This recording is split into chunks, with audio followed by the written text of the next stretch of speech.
So I'm here sipping my filtered ice water, clearly ice water. I've got a mixture of both crushed ice and cubed ice. Ooh, your tepid tap water. I am sipping tepid tap water, but it's out of a glass straw. So, as my sister told me, it's very influencer-like. Oh, really? Are glass straws a thing now? Apparently. I just bought it at a brewery because I thought it was cute. Oh, okay. I prefer stainless steel straws. They add a slight metallic taste. Mm-hmm. So, a lot of things affect the taste of water. It's true. It's true. A lot of things affect the taste of beverages. I mean, that's like when you drink beer out of a bottle versus out of a can. Yes. I prefer a bottle, not gonna lie. Yeah, I agree. I agree. I mean, most things I'm okay. Right? But well, yes, but yeah, if you're forced to choose a container, typically I would prefer a bottle. Speaking of liquor, though, I have an update. Oh, yes, tell me. Yes, so my brother lives in Pennsylvania, and he just sent me this update that I feel like we need to share with our listeners. If you haven't listened to about liquor laws, you can go back and listen to that episode. But if you did listen, then you know that Pennsylvania has some of the most confusing liquor laws in the sense that there's just like very specific rules for every single thing. And what is happening right now in Pennsylvania is that canned cocktails, so again, a very specific thing, but canned cocktails were not allowed to be sold in Pennsylvania restaurants and gas stations. Okay. However, a new bill just got signed so that now restaurants, grocery stores, convenience stores, gas stations will be able to sell canned cocktails. Ooh, how exciting. I know. It doesn't go into effect for 60 days, but okay. Because previously you could only get canned cocktails at the state-run fine wine and good spirits locations. Yeah, okay. Yes. Interesting. Yes. But, well, yeah. So they're letting go of those. Mm-hmm. And what is considered a canned cocktail? High noons are considered a canned cocktail. I was going to ask you because they have actual, like they're a seltzer, but they're not, right? Mm-hmm. Because they're like a vodka. They have real vodka instead of like a malt beverage that's. Yeah. So it's not just like those little, craft, whatever, Manhattan or something cooler things like High Noons and Surfsides and other things like that. Well, good for Pennsylvania. I'm really happy update for you that you can now buy a High Noon in the gas station.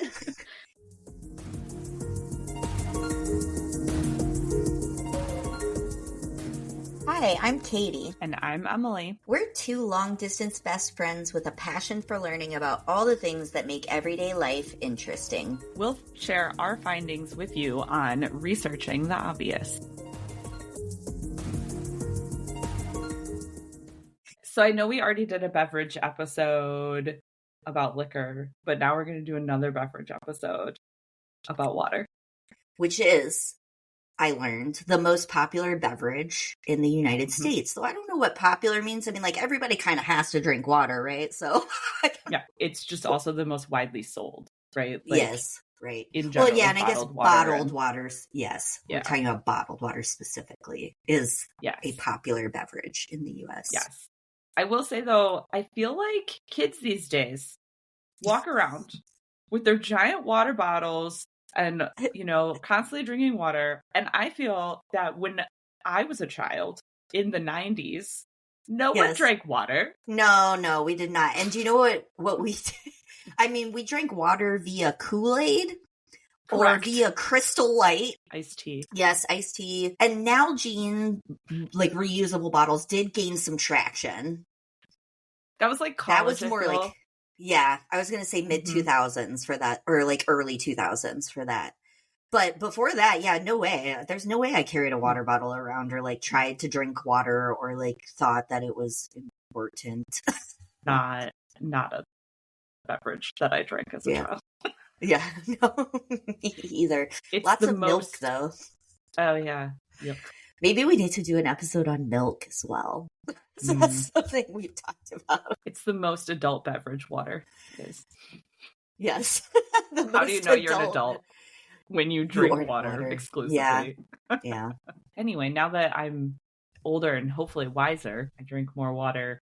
And I feel like you and I have been talking about bottled water specifically for quite a while. Yes, because we generally do with all these topics. Yes, right, with these topics. But in particular, because I don't generally buy bottled water. It kind of seems like a waste to me. It's not something like we keep in the house. But when I travel, a lot of times I would rather just get a bottle of water at the airport, and then I keep the bottle and I like reuse it for that trip or whatever. I try to do that. I'm trying to be a little bit more responsible about that. But that is one of the times I would say for a road trip or in the airport, I will pick up a bottle of water just out of convenience. And I know when we would visit each other, like if we flew to see each other or something like that, we would buy a bottle of water in the airport and then we would comment on each other's which choice. Water we chose. Yes. Yeah.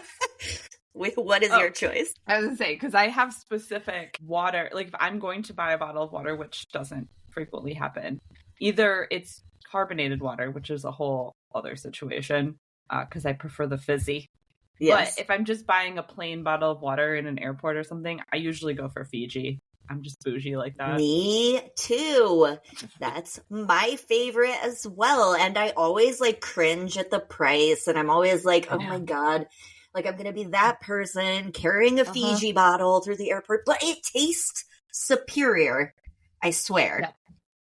I also, as a geographer, find the marketing and packaging of Fiji very pleasant. Water. Very pleasant. I find it to be hilarious. Oh, really? I find it very appealing. It makes me feel calm. Find it hilarious. They always have these like descriptions on the back that are scientifically questionable at best. Oh, really? And yeah, they talk about like this natural water coming in through purified aquifers untouched by human hands. Oh, yes, I have read that before. Not how the water cycle works. It's not how it works. So yeah, I've definitely read that before, but... Yeah, I mostly pick it up just to laugh. Get a good laugh. Yeah. It tastes the best. It does. It tastes the best.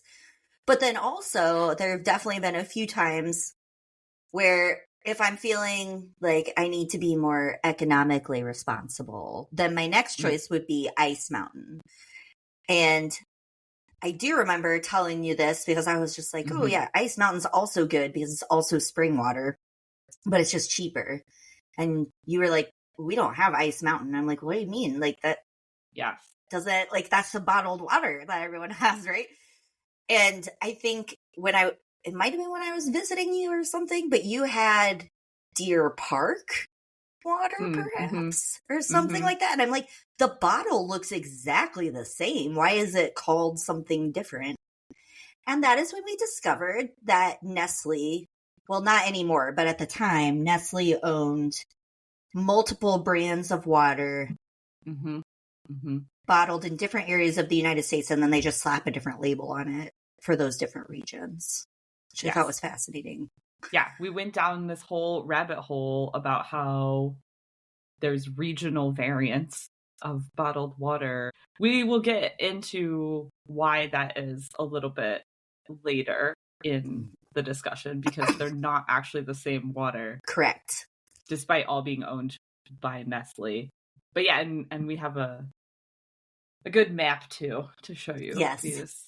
But the other important thing that I learned at that time is that despite them all being branded differently or sourced from different places, they were all spring water. And so then that also spurred the discussion of the spring water versus what's just your regular old purified water. Yes.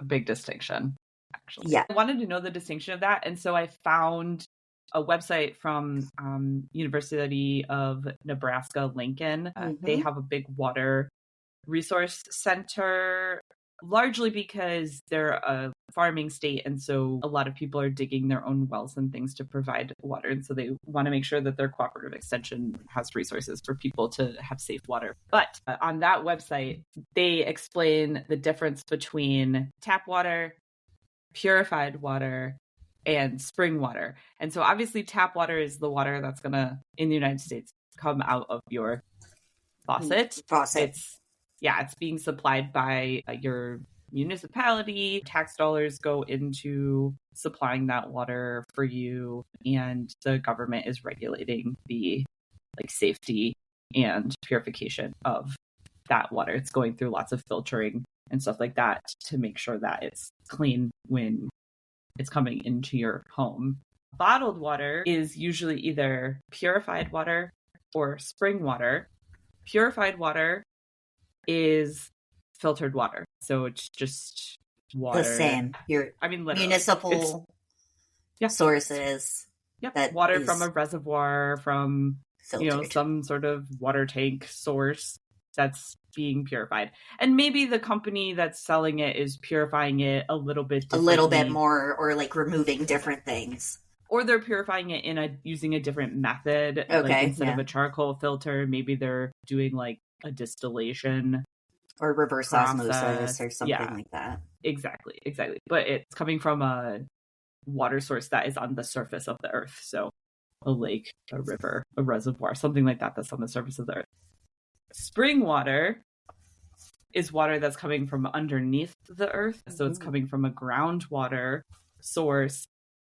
And because it's buried in the ground and it's running through limestone or volcanic rock or something like that, it's getting purified and safe to drink through a natural process of literally running through the rocks and stuff in the earth. And then it's being removed directly from the earth and put right into a bottle. So it's not being treated in an additional way. Obviously, the EPA and other inspectors are inspecting the source of the water. Spring water. Yep. Yeah, to make sure that it's safe to drink, but there's no additional purification process. Purification process. Yeah, it's just a natural source. Side note, that's why Kentucky and Tennessee make the best bourbon and whiskey, because they have so much limestone in that area. The water is just naturally very, very filtered and is perfect for creating liquor, distilled beverages. Yes. So that's actually one of the reasons why the bourbon industry kind of took off in Kentucky way back when, is because they just had naturally available, very, very clean, filtered water that made really good tasting spirits. Huh. Yeah. I did not realize that was I learned it on a distillery tour. Nice. Yes. I mean, supposedly that's why the best bagels and stuff come from New York City, is because of the water. Oh, because of the water. Yeah, I've heard that too. Yeah, the type of water that they have. Yeah. It can affect a lot of things. Mm-hmm. And I do prefer spring water. Like I said, I would much rather have an ice mountain than a Dasani. And anyone can fight me on this, but I hate Dasani. I think it tastes so gross. It's Dasani is hands disgusting. down the worst bottled water. Yes. I don't know what they do to it, but I know they add salt, so I always feel like it has a salty aftertaste, which I think is gross. Why do you want to taste salt in your water? I guess some people do, because some people like it, but I don't know. Yeah. I'm not going on a road trip or in an airport and buying a bottle of Dasani, because that is a true waste of money, in my opinion. Yep. No, if the option is to take a literal bottle of free Dasani that someone is giving me, or drink out of the public water fountain, I'm just going to drink out of the public water fountain for sure. Yeah. Yep. I agree. Yep. I agree. Because it tastes bad, and we don't need that plastic. No.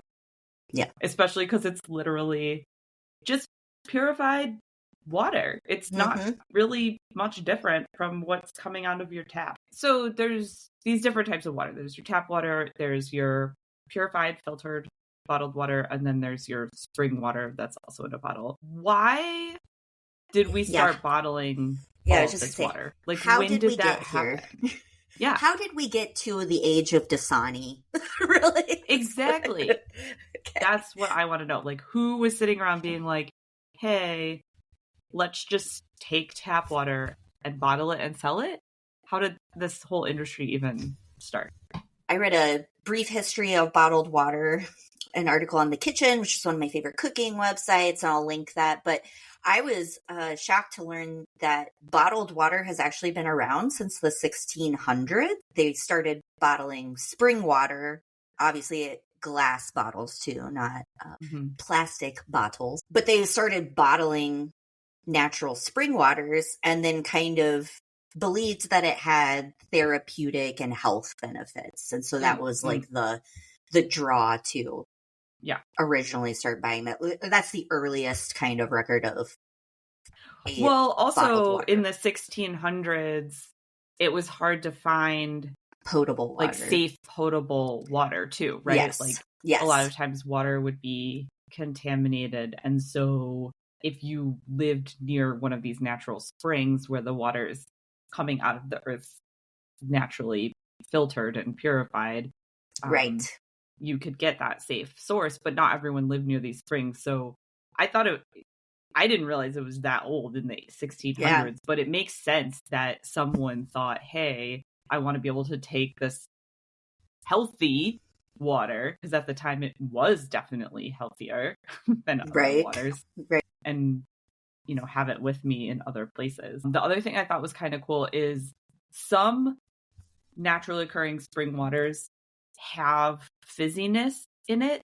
So if your spring is going through volcanic rock, some of the gases that are released from the volcanic rock will naturally carbonate the spring water.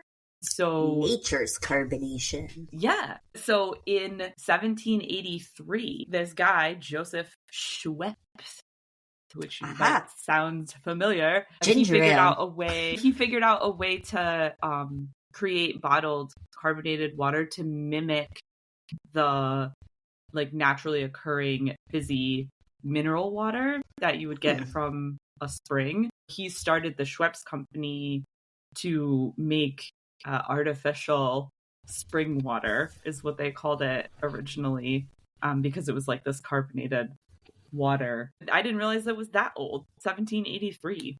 Yes, and I also read, and we'll get back to some of the other water brands later, but in the U.S., one of the first major bottled waters was Poland Springs, which is a spring in Maine, and they started selling bottled water from their spring in 1845. So also pretty old in the U.S. too. Yeah. It never like occurred to me that bottled water had such a long history. Right. But when you think about it in the context of spring water and that being literally healthier, and then it being sold for its health benefits as like a health option in, the 1800s, it actually makes a lot of sense. I know, it just never occurred to me either, because I just think of bottled water as like the stupid blue plastic Dasani bottles.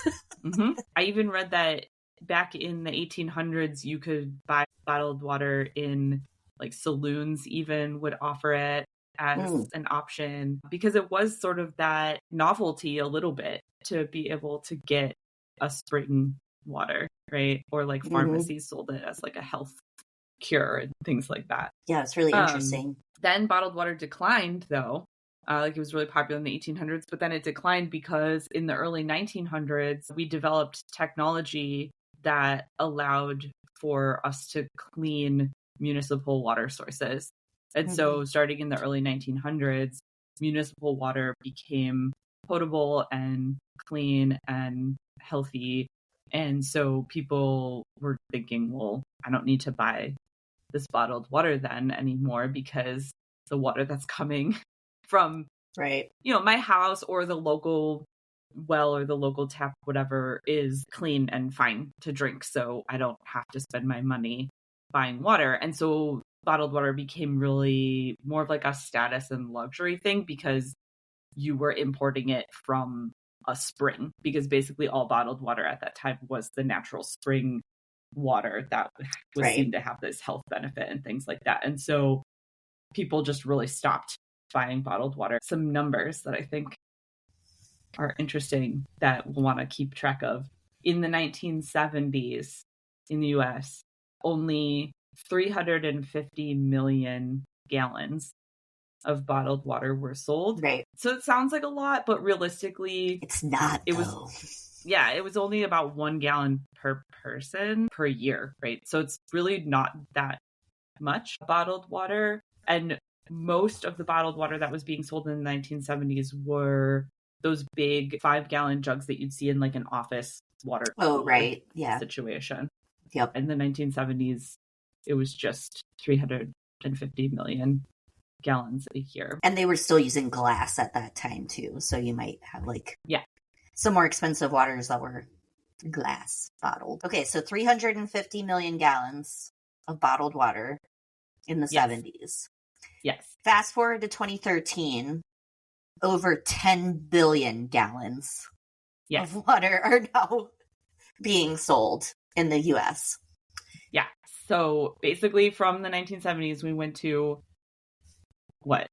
a third of a billion to 10 billion in 2013. So really exploded with the help of plastic. Yes. And some other things too. Plastic made it easier and cheaper to ship bottled water around, but some other stuff happened, and it was mainly in the 1990s, when we started seeing in the US the explosion of people consuming bottled water. I think it's important to caveat that we're talking about the United States in this discussion because other countries do drink a lot of bottled water, but they don't have the same access to fresh, clean water that the United States does, right? So, you know, if you're going on vacation to, like, I just went to the Dominican Republic, you should drink bottled water because the sources of water are not going to be as safe. So in the US, despite having access to safe water that actually caused a decline for a long time of drinking bottled water, in the 1990s, the bottled water industry really ramped up in terms of sales. And it was because, one, of plastic made it easier and cheaper to manufacture. But two, there were a couple health scares that happened in the 90s regarding municipal water supplies. There was a huge one in Milwaukee that caused several deaths and things. And so people were a little bit concerned, understandably, about their tap water. But what happened as a result of that scare was that bottled water companies just played on people's fears to get them to start purchasing bottled water and not relying on the tap water. What a novel idea. I know, right? So it was literally fear tactics that some of these bottled water companies started using in the 1990s marketing to purchase bottled water over tap water, saying that it is healthy. And I think something that's important to note here is this is when we see the beginning of bottled purified water, not spring water. Right. So spring water, right, we know existed for a long time, since the 1600s. In the early 1990s is when bottled purified water started to be for sale. Aquafina, that's the big one that Pepsi owns. That started in 1994, and they started actively marketing it in commercials in 1998. And Dasani, which we already talked about, owned by Coca-Cola, that one started in 1999. And so these bottled purified waters started in the 90s and really were just pushed on consumers as a healthier and safer option than drinking your tap water. I used to teach economic geography. I'm an economic geographer by training. And so there's an article that I used to have my students read called Constructing Purity, Bottled Water, and the Commodification of Nature by Andy Opel.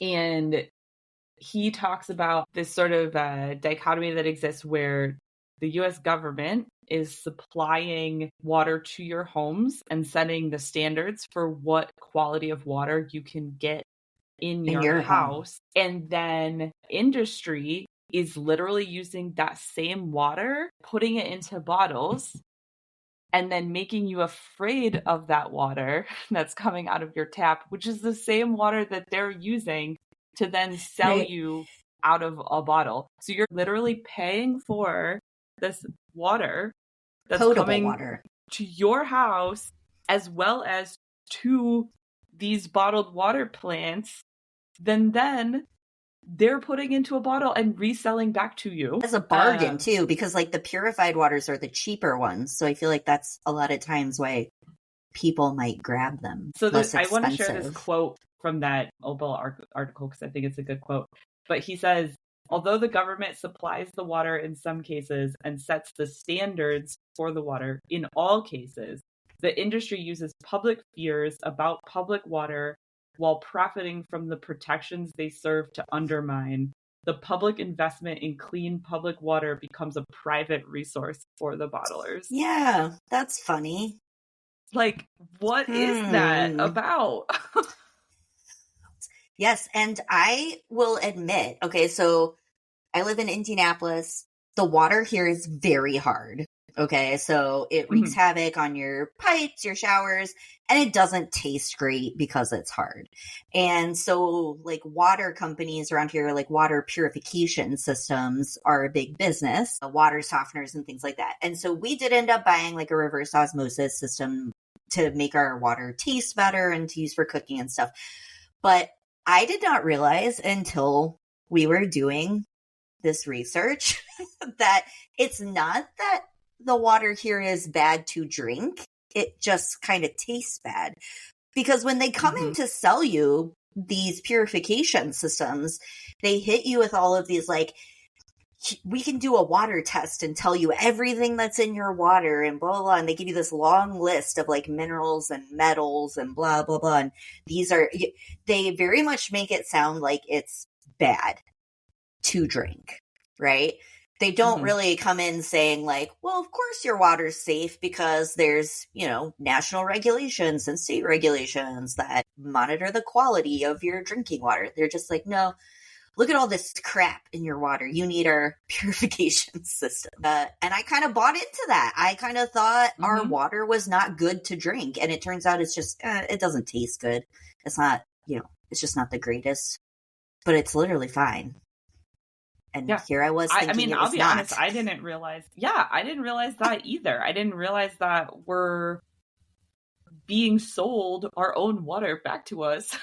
Yeah. And I mean, this is not to say that like taste doesn't matter, because it does, right? Like taste is important. And as I drink my tepid tap water, as you always point out to me, Katie, I will admit that there have been some places that I have lived that I did not like the taste of the tap water. And so I'd use like a Brita filter. Like when I lived in Oklahoma, when I lived in Washington, D.C., I didn't really like the taste of the water in those places. And so I'd use a filter for those. But other places I've lived, Ohio, tastes here in Maryland, to me, they're fine. And so I just drank it from the tap. Yeah. So here I am. I was a little bit duped by their fear tactics, because that's exactly what it is like, let us show you all of these, like, things that are in your water. They're all safe levels of these things, but they make it seem like it's not. I find it interesting that you have this explosion bottled water consumption in the United States, and a large portion of it is purified water. Yeah. And do you remember when the flavored waters got really big? Oh, yeah. Yeah. Like what was the... Propel? Yeah. Propel. Propel. They just take, right, tap water, essentially, do some purification, and then they add some artificial flavoring, and people went nuts. Yeah. Yeah. Well, and then like now I feel like those like Mio drops and stuff, you can get those to just like flavor your own tap water. Because, we still want Kool-Aid since that's what we drank as children. And so all we want is flavored water forever. Yes. Artificially flavored. Yeah, exactly. That's all we want all the time. Talking about taste, right? And I think we kind of touched on this before, but when we were talking about taste, that to me is where spring water is superior. Like there is a definite difference in the taste of a bottle of Fiji water or a bottle of Ice Mountain and a bottle of Dasani or Aquafina or Smart Water or whatever. Start checking your labels, people, so you know what you're buying. That's like the key thing to note is that despite the explosion of bottled water and people purchasing largely purified water, spring water is legitimately different in terms of the composition, right? Because like we talked about at the beginning of the episode, spring water is coming straight from the ground through limestone or volcanic rock or whatever, becoming safe for humans to drink that way, as opposed to through a man-made purification process, purification system. So it has different minerals, it has a different pH, depending on where it comes from. It can have all sorts of different stuff in it. That's, safe to drink, but depending on where it's being sold. Yeah, exactly. And it really just has to do with the geology, right? So different areas of the world have different rock systems that are existing under the surface of the earth. And so when you're pulling water from under the surface of the earth, you're getting just traces of those minerals and stuff that are existing in those different rock systems, which is why if we go back to this discussion of all the waters that we noticed were available, Ice Mountain versus Deer Park versus Ozarka, these different waters, they're literally tasting different because they're being sourced from different springs. Right. So I was looking at that map of the different Nestle brands. Well, they used to be Nestle brands. Nestle recently sold them to a brand called Blue Triton. So someone else runs them now. But so we already talked about Poland Springs, right? Which we would always see at school because that's a very New England one. And it actually comes from Poland Springs in Maine. Like it's one place. And then Ozarka, you mentioned, which I think you had out in Oklahoma, right? Did you have Ozarka out in Oklahoma? In Oklahoma and Kansas, we had Ozarka. Yes. So that comes from several different springs in Texas. So you see that one more in like central south United States. Ice Mountain, which is the one that I always buy when I'm traveling in the Midwest, comes mostly from Michigan, but a few different places in like Indiana, Ohio, Pennsylvania. So they have multiple springs across the Midwest that they source from for Ice Mountain. And then when you get further to the east, but not up into New England, you have Deer Park. And that one is sourced from actually South Carolina. And then there's Arrowhead, which would be California and Colorado. So like way further west. And then Florida has Zephyr Hills. I don't know why. Like Florida's the only one with Zephyr Hills. I don't know why. But it comes from 6 different springs in Florida, and that's the only one. So because these springs are all located in these different areas of the country, they're going to have different taste, geology, and they're going to taste different. So when you're drinking a spring water out of a bottle, you're getting all these different flavors that are coming from the geology of that area where the spring is from. And so the things that you're getting are going to be minerals like calcium, magnesium, potassium, iron, and zinc. And these are things that you also get in other foods that you eat. So they're not bad for you to be consuming at all, right? Like you get potassium from bananas, you get iron from broccoli, these sorts of things, they already exist in other foods that you're eating. And so when you're drinking different spring waters, you're getting different amounts of those types of minerals. And so that's what's affecting the flavor. And depending on literally your biology and your taste buds, you're going to pick up some of these flavors.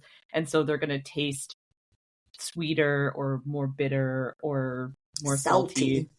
Yeah, depending on how your taste buds react to these different minerals that are found in the water. Or metallic. It's just what's going to like be appealing to you. Right. Because of being used to tap water and because of being used to purified water, a lot of times we get a feeling that water should not have a flavor. Right, like it should be neutral or something. Yeah. Like it should taste as little as possible. Which then what does it taste like? Like just cold liquid? Yeah. I don't know. It has to have some taste. Because we've stripped all the minerals out of it. Yes, so right. Therefore, so all of the natural it has no flavor taste. is gone. Exactly. Right. Makes sense. It makes total sense. Makes total sense. So I guess what this all comes down to for me is that I definitely feel that there's a reason why I like some brands of water better than others. Because if you're buying the spring water from a bottle, then it does taste different than other spring waters and definitely different than a purified or filtered water. Yeah, absolutely. For sure. I used to think that like, okay, water is water, whatever. Mm-hmm. Until we started talking about all of this, and then I kind of started actually paying attention to what the different ones taste like. And I agree. I think the biggest distinction is between the purified water versus a natural mineral water that comes from a spring. And I think the taste is better. In fairness, though, now that we've been having this conversation for several years, I actively try different waters. Yes, now. And I pay attention to like what they taste like, and like, does this one taste any better to me? Or because also some of them have higher price tags too. So I'm like, well, maybe it's not worth the $5 for this dumb bottle of Evian if I like the taste of something else better. Yeah. And I'll be honest, if I'm going to be purchasing water, I do tend to purchase sparkling water. I feel like that's where I really notice a big difference between different types of sparkling water. You know, I think Mountain Valley tastes really good. Mountain Valley sparkling water, that's like a spring water Perrier, right? Yeah. But then I think that there's other sparkling waters that don't taste as good. Right. So actually this is funny too, because this was also a recent conversation that we had, like maybe the last time I came to visit you, because you were talking about how you like the sparkling waters, and I'm like, oh God, I hate seltzers, I hate sparkling water, I think it's gross. And I think you were like, well, have you tried different kinds? And I think you're the one who told me about maybe San Pellegrino, or you were like, just try a different one. And I tried that, and I was like, oh, this actually tastes a lot different. And then come to find out, a lot of sparkling waters are just purified water. Yeah. That they have that they put carbonation in. Instead of an actual mineral water or a spring water that has a natural flavor to it that then they add carbonation to. Yes. Because if you pay attention to sparkling waters, there's different types of carbonation in them. Like the carbonation feels different. There's some sparkling waters that have like small, like fizzy bubbles, and then there's some that have bigger bubbles, and some that are more carbonated or less carbonated. Yes. And again, it has to do with just the process of whether or not they're using a naturally occurring fizzy spring water, right? Or if they're putting carbonation into purified water, or if they're putting carbonation into a spring water, just how they're choosing to do that. Right. And I will say, so I have been actively trying more sparkling waters, but I always check the label first to make sure it's like a mineral water or spring water, because all of the ones that I have tasted that are purified waters, just like, no, doesn't do it for me. Like, I'd rather just have a pop at that point. That's fair. Well, something that might help you to pick a delicious tasting bottled water is knowing that there is an international water tasting competition that is held in West Virginia West every Virginia? year. Yes. So it's held Okay. in a town called Berkeley Springs in West Virginia, and it is the largest and longest running water tasting competition in the world. It just had its Really? 34th year. Okay. Yep, it just had its 34th year in February 2004. And they judge water from all over the world, and they have several different categories. So they have a category that's best municipal water. So they will Okay. just judge the taste and flavor of general tap water Okay. that is filtered and sent to people's homes. They have a category for best non-carbonated bottled water, and that's going to be the spring waters. So that's going to be that category, is non-carbonated water is the spring water. They have a category for best sparkling water, and they have a category for best purified drinking water. So Okay. the best non-carbonated one is going to be the spring water, and then the best purified drinking water, that's going to be bottled water that's just a purified I'd water. be so mad if Dasani won. No. I went back. Okay. I went through the whole list of all of the winners from every year that the competition has existed. It's on their website. Because I was so curious, and I was like, wait, I need to know all the... What was crazy is I found out that Kent, Ohio, where I lived in Ohio, had the best municipal water for like 8 years. Really? Yes. No wonder I was drinking tap water. It was great, apparently. And it was the best water ever. Okay. I would have guessed somewhere in like Tennessee or Kentucky because of all the limestone. Yeah. So this year, the best municipal water, first place was Santa Ana, California. But there's some interesting ones on here, I think. Second place, the village of Montpelier, Ohio. Okay. Third place was Emporia, Kansas, which interesting. Is close to where I lived in Kansas. Fourth was Dickinson, North Dakota, and then fifth was Harpers Ferry, West Virginia. Okay, interesting. For municipal water flavor. I know.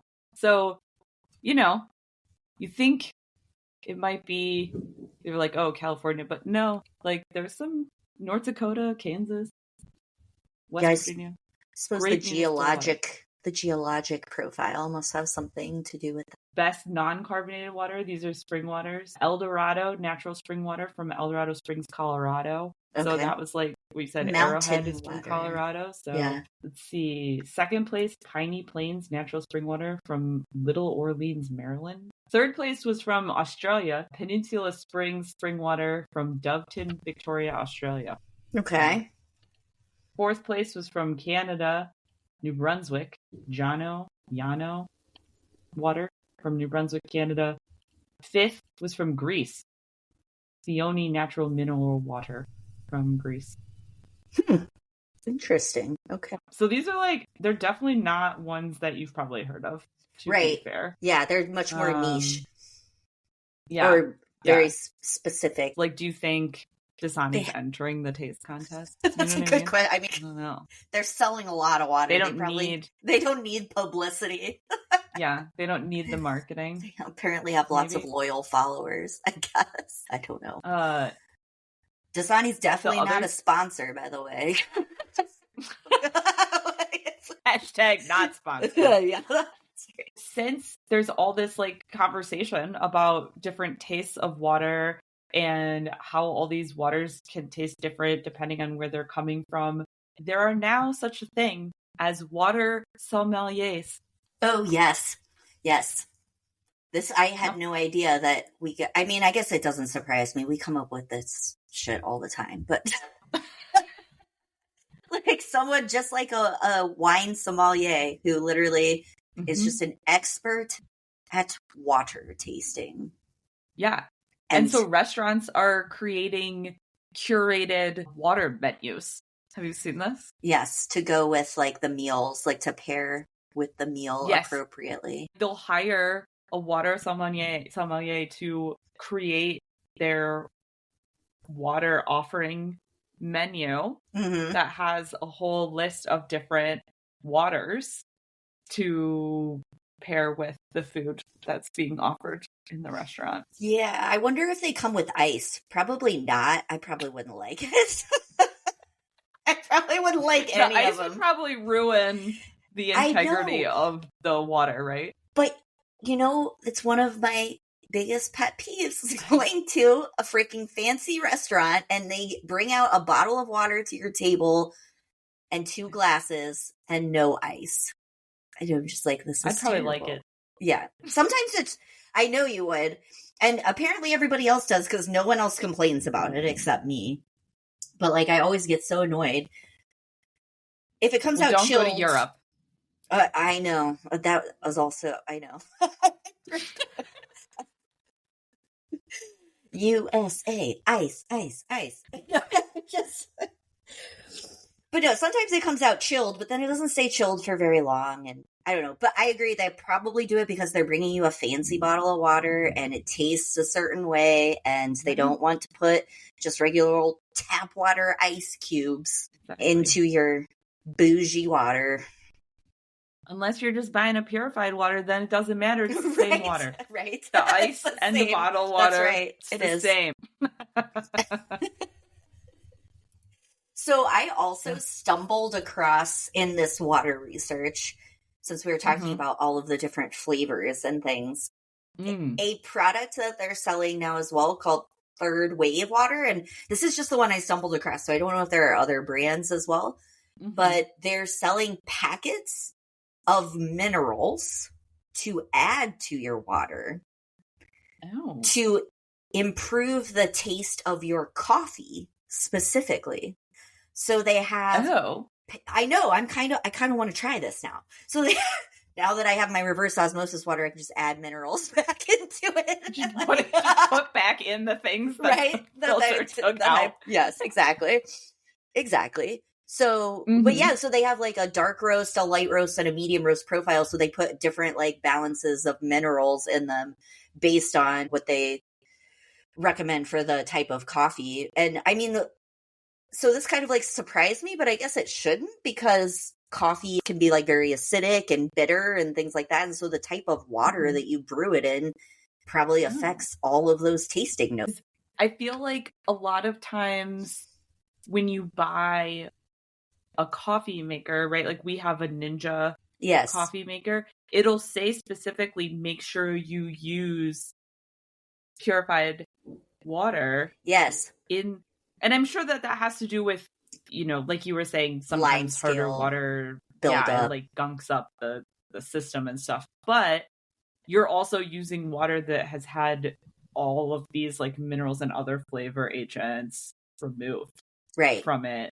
Right. Which would affect the coffee. And especially since coffee is already a little acidic, you might want something to balance out the acidity of the coffee. I know. I was like, how clever. I wouldn't have even thought about that. Interesting. I mean, because I'll drink coffee even if it tastes like crap, to be honest. That's how much I need my coffee in the morning. I don't care that much. I'm definitely not a coffee sommelier. Yes. Absolutely not. No, me either. But yeah, so they have these little single-use packets, or that you can add to your, if you're doing a pour-over coffee or whatever, and you want to create so who knew? So read your labels, people. Like I said, spring water is delicious. I'm not a big fan. Is delicious. Of Dasani. Agreed. We learned several times. Also just the cost margin, if you think about it. Oh, right. When water comes in a plastic bottle, plastic is cheap, unfortunately. And so these manufacturers are just taking these cheap plastic bottles and putting filtered water in it and then selling it to you for $1.50, $2 a bottle. And they're just racking in crazy amounts of profit on that water that you could just get out of your tap. Right. And if you love Dasani, sorry. But just some food for thought. Maybe try an ice. But I do feel like it does make it so that if you want to buy mineral water, there is actually a reason. Yes. That you're buying. I agree. Water. And also not to diminish the fact that there are definitely places where it might be harder to get potable water. And so purified drinking water makes sense to purchase. Yes. And yeah, so we get that too. But just in general, what's largely sold for the sake of convenience is not really worth your money in our humble marketed opinion. As like a healthy alternative. And it's funny you mentioned the plastic. That also made me think something that I've noticed in the last few years, this trend of the canned water. I've been to some events and I started seeing people carrying around these like tall boy cans, and I was thinking it was like some beer I hadn't heard of or some kind of cocktail I hadn't heard of. And I asked someone what it was, and they're like, oh, it's just water.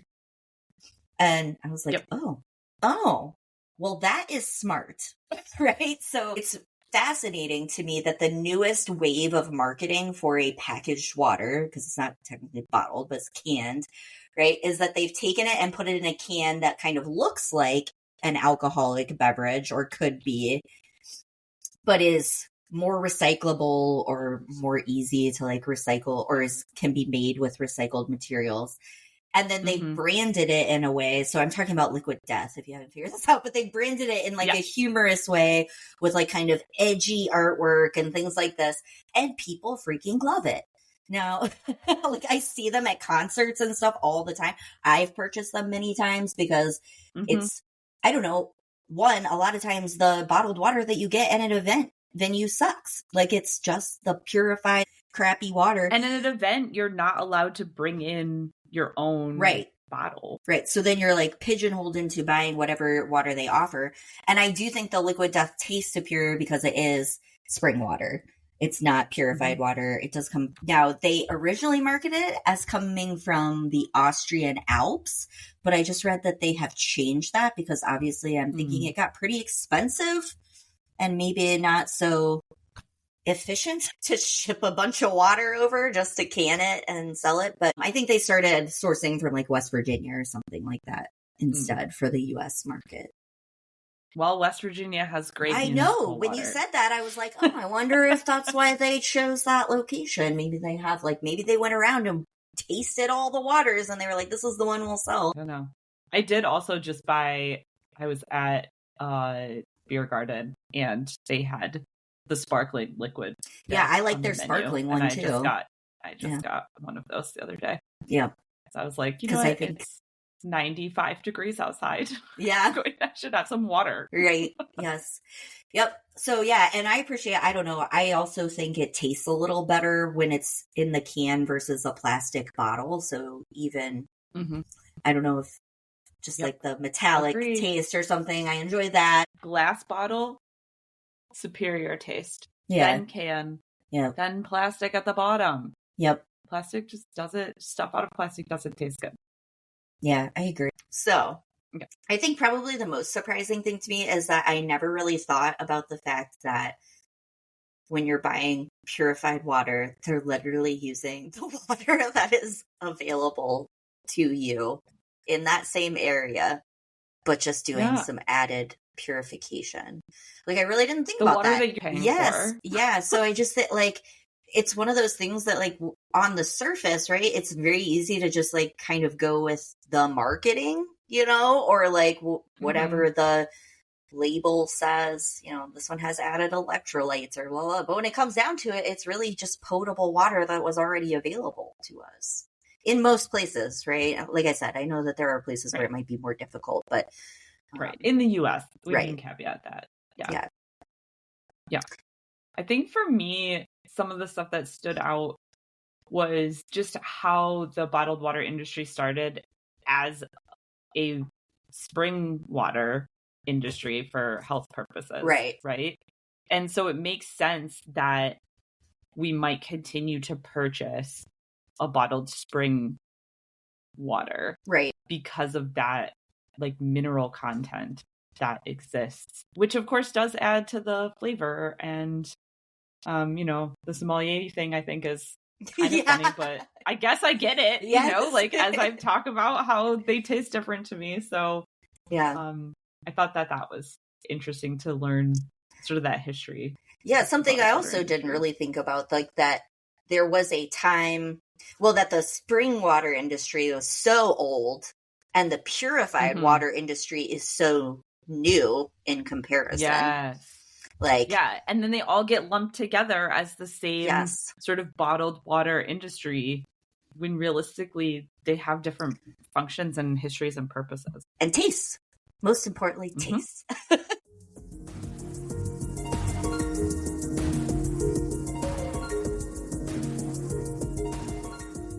Thank you for listening to Researching the Obvious.